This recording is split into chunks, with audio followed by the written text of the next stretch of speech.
These are some of the things I witnessed at the private viewing of the E1 Lagos GP 2025.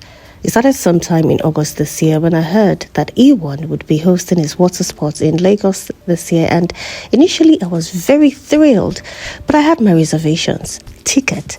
How on earth would I get that? Luckily, I found their page on Instagram and registered, waiting, anticipating, and hoping that when the tickets would be sent, yours truly would be considered. The month of August went by and nothing. September came, crickets.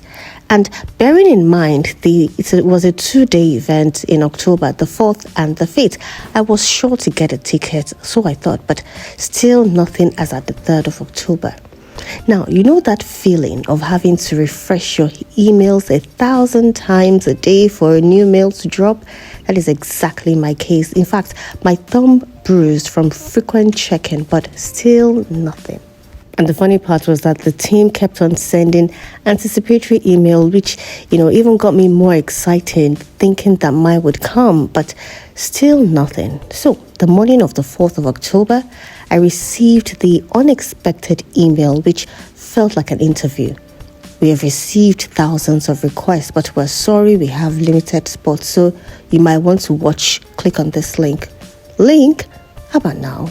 So I picked up my mind and scanned through my not so important contacts list on my phone, asking people if they had tickets, but no one seemed to have. The tickets were very scarce, and others that I thought could have didn't want to attend. People told me what's their business with water sports. In fact, many have even likened the Lagoon to Milo due to the color, but I laughed it all. Let's put aside the color and focus on the important things. At least so I thought. My dear listeners, this is the time we need to speak things into existence. I knew I wanted to witness this historic breaking moment because it was just like experiencing one of the important times in history here in Lagos. Like when polo sport was brought up in Lagos and people were around and documented independence, that's what I thought this thing was.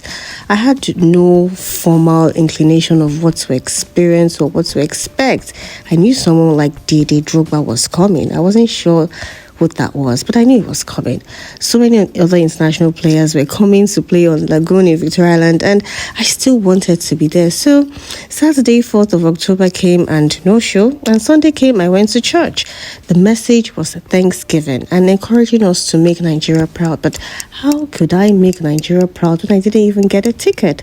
So I went home, took a short nap, and not too long after I was experiencing my dream, came a message that I had been selected for private viewing in Ikoyi. So I got up and rushed down. It was rainy, so it turned out that because of the rain, even the spot itself was a bit delayed. Getting there, I realized that there is so much wealth in this land, and indeed the land is green.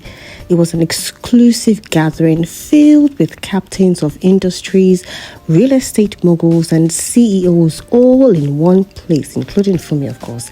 And people came sharing cases, exchanging pleasantries, and for a moment, it didn't even feel like Lagos anymore due to the mixed accents flying around. The atmosphere was very rich and calm, the drinks kept on flowing, and the food even richer.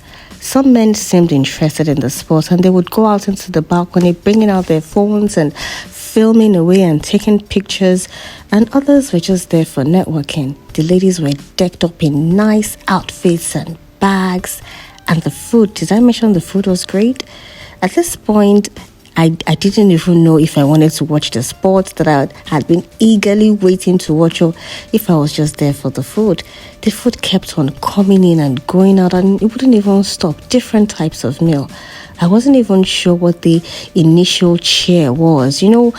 In Lagos or in Nigeria generally, when they're playing football, you hear goal when somebody scores the goal. But the cheer in this space, I didn't even know. I didn't hear goal. I didn't hear hey. I didn't hear, because people were just mingling and talking and chatting. Very few people were really connected to the sport. But I realized that even if I don't know so much about the sport and the potential, I knew one thing. I knew the fact that E1 no longer rotates, in cities like London, Doha, Miami. Lagos is now to be considered, which pushes up in the top in terms of this powerboats, electric powerboats racing of a thing.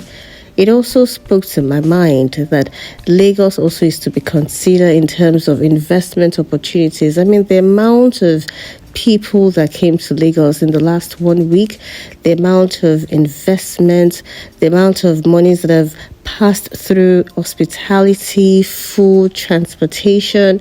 I mean, look beyond dirty December when you're talking about Lagos. Now, Lagos is much more than that. That spoke to my mind that there's tourism in Lagos. Lagos is now to be considered. In fact, that Lagos is actually the only African country. This is the first inaugural event in the whole of Africa. And Lagos was the first city to be considered. Meant a lot for us here in Lagos. And not just Lagos now, Nigerians and equally as Africans. So the little me knew that Lagos is poised for something greater. I mean, greater things are coming to the city.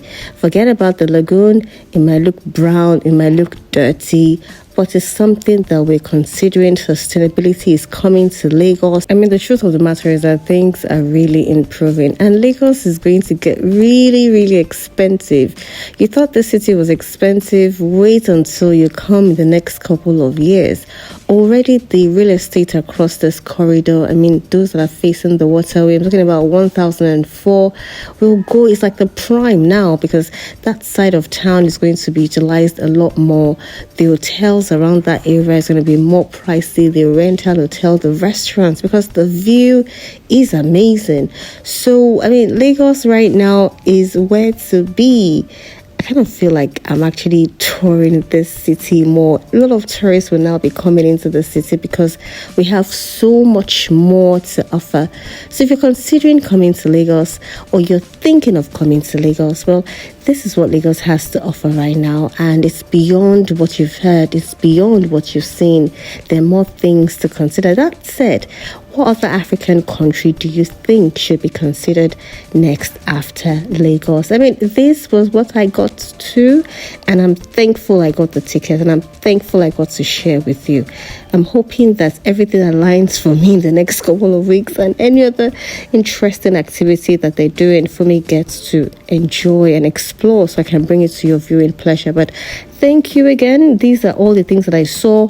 Did I mention again that Lagos is wealthy? I mean, I was sandwiched between the 1% of the 1%. These people are wealthy. The accents, the cocktail, the dressing, the smell, the perfume, the cologne, the aroma, everything was 10 over 10. Anyway, thanks for watching this episode of Tales, and thank you again for sticking around. I will see you again in my next video. And the food was delicious.